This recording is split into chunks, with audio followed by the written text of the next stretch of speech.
Hello అండి, అందరు బాగున్నారా? ఇప్పుడు విషయం ఏంటంటే ఒకటి అయిపోయింది, ఒకటి చేసుకున్నాము. అది క్లియర్ అవ్వడానికి 5 సంవత్సరాలు టైం పట్టింది. ఇప్పుడు అయిపోయి గమ్మునున్నా.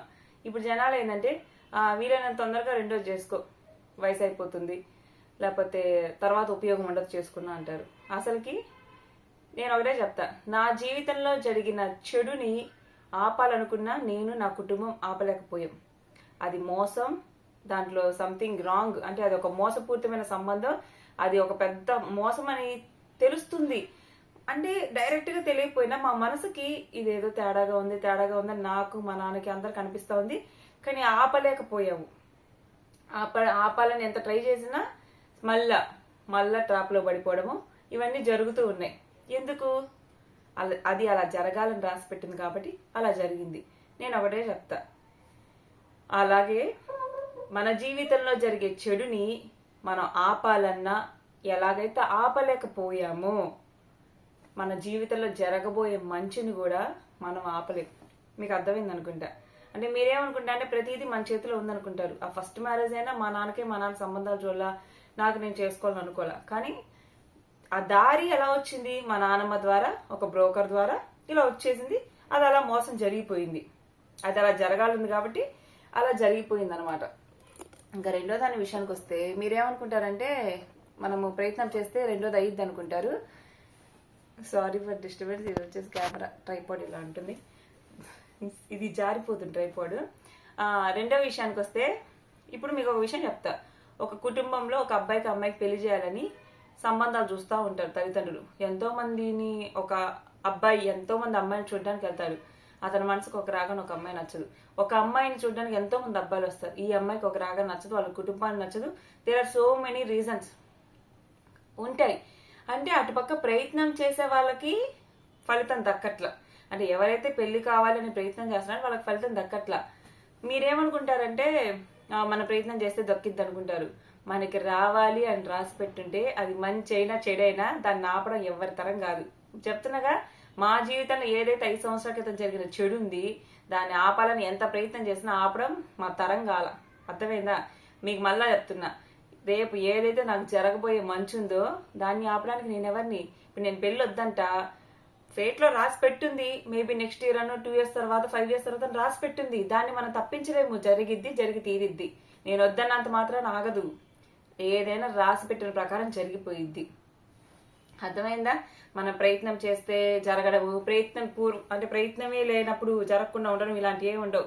మనం ప్రయత్నం చేయకపోయినా ఆ టైంకి ఆ తలరాత ప్రకారం ఏది జరగాలో అది జరిగిద్ది. కక్కొచ్చిన కళ్యాణం వచ్చిన ఆగదన్నట్టే, మంచి జరగాలని టైంలో మంచిని ఎవరు ఆపలేరు, చెడు జరగాలని టైంలో చెడు ఆపలేరు. ఒకటే చెప్తా, నేను నా 5 years బ్యాక్ ఏదైతే చెడు నాకు జరిగిందో నా కుటుంబానికి, దాన్ని మేము ఆపలేకపోయాం. మరి మంచిని మేము ఆపడానికి మేమెవరిమి? సెకండ్ మ్యారేజ్ గురించి చెప్తున్నా. ఆ మంచిని ఆపడానికి మేమెవరిమి? కాబట్టి ఏది మన చేతిలో లేదు. పెళ్లి కావాలి అనే ఇదితో ప్రయత్నం చేసే తల్లిదండ్రులకి వాళ్ళ బిడ్డలకు పెళ్లి కాక ఉన్నారు. ప్రయత్నం చేసే వాళ్ళకే కావట్లా, చేయని వాళ్ళకి ఒక దారి అలా వచ్చేసి అయిపోయిద్ది. అంటే మీకు అర్థం కావట్లా. మీరు మీ చుట్టుపక్కల గమనించుకోండి. ఒక బ్రోకర్ను చేతిలో పెట్టుకునో, లేకపోతే పెళ్లిలో పేరాయిని పట్టుకునో పెళ్లిళ్ళు కావాలి వాళ్ళకి పెళ్లిళ్ళు అవ్వవు. కొందరికి అయిపోతే కొందరికి అవ్వవు. అంటే దాని టైం రావాలి. ఎంత ప్రయత్నించినా అవ్వట్లేదంటే ఆ టైంకి అది అలా జరిగిద్ది. మనం వెయిట్ చేయాలి. ఒకసారి ఆ తొందరపడి పప్పులో కాలిందే అనుకున్నాము, పెనం మీద నుంచి పొయ్యిలో పడకూడదు కదా. ఇప్పుడు ఒకసారి జీవితంలో అన్నీ కోల్పోయి చచ్చి బతికిన వాళ్ళకి జీవితం విలువ, ప్రాణం విలువ తెలిసిద్ది. మీలా కొంతమంది సమస్యలే తెలియని వాళ్ళు, వైవాహిక జీవితం బాగున్న వాళ్ళు ఏమనుకుంటారంటే అవతల వాళ్ళ ప్రాబ్లంని చిన్న ఆవగింజలా చూస్తూ ఉంటారు. పెళ్లి చేసుకొని సమస్యలతో చచ్చి బతికిన వాళ్ళకి జీవితం విలువ, ప్రాణం విలువ తెలుస్తుంది. ముందు అన్నిటికన్నా ప్రాణం ముఖ్యం. బతుకుంటే చాలు. ఎందుకంటే చావు బతుకుల మధ్య పోరాడే పెళ్లిళ్ళు చేసుకుని చచ్చిపోయే కన్నా ప్రాణంతో ఉండి ఏదో పని చేసుకుంటే 3 పూట్ల తినడం చాలు. ఇప్పుడు నేనేదో పెళ్లి చేసుకోను అని చెప్పట్లా, చేసుకుంటాను అని చెప్పట్లా. అప్పుడు ఆ టైంకి అది జరిగింది, చెడు జరగాలి, మంచి మేబీ జరగచ్చు. ఆ టైం దాకా మనం ఆగాలి కదా. మనం తొందరపడితే మళ్ళా గుంతలోనే పడతాం. అది మనం ఒక నిర్ణయం, ఒకసారి దెబ్బతిన్న వాళ్ళు రెండో నిర్ణయం చాలా జాగ్రత్తగా తీసుకోవాలి. ఫస్ట్ పెనం మీద నుంచి పొయ్యిలో పడకూడదు. పెనం ఏంటంటే లైట్గా కాల్చిద్ది, కింద పొయ్యి బాగా మాడి మసైపోతాం. అందుకని మనం తీసుకున్న నిర్ణయము ఎంత లేట్ అయినా పర్లా అది చాలా స్థిరంగా లాంగ్ లాస్ట్గా ఉండాలి. మనం తీసుకున్న నిర్ణయం వల్ల మనం కానీ మన కుటుంబం కానీ ఎఫెక్ట్ కాకూడదు. లేట్ అయినా పర్లా, కానీ తొందరపడి మళ్ళా రాంగ్ స్టెప్ వేసామనుకో ఇంక ఈసారి ప్రాణాలు గాల్లో ఎగిరిపోతాయి.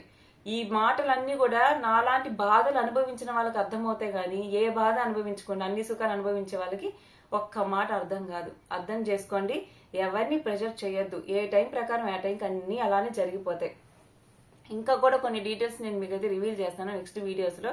నేను ఆస్ట్రాలజీ చెప్పించుకున్నా అని చెప్పాను కదా, అసలు అక్కడ ఏం చెప్పారు, నేను రీసెర్చ్ చేసిన దాంట్లో నా గురించి ఏముంది అని ఫ్యూచర్ వీడియోస్లో చెప్తాను. సో మళ్ళా చెప్తున్నా, ప్రతిదీ మన చేతిలో ఉంది, మీరు అసలు భ్రమపడద్దు. ప్రయత్నం మాత్రమే మన చేతిలో ఉంది, మిగతాదంతా భగవంతుడి చేతిలో ఉంది. ప్రైమరీ నీడ్స్ని ఫుల్ఫిల్ చేసుకోలేని వాళ్ళకి పెళ్లి చేసుకునే హక్కు లేదు. మెన్ ఆర్ ఉమెన్ ఎవరికైనా సరే, అమ్మాయి అయినా సరే ఈ రోజులో తన కాళ్ళ మీద తను నిలబడలేకపోతే పెళ్లి చేసుకోవడం వల్ల తర్వాత వచ్చే సమస్యల వల్ల ఇటు అమ్మా నాన్నకి భారం.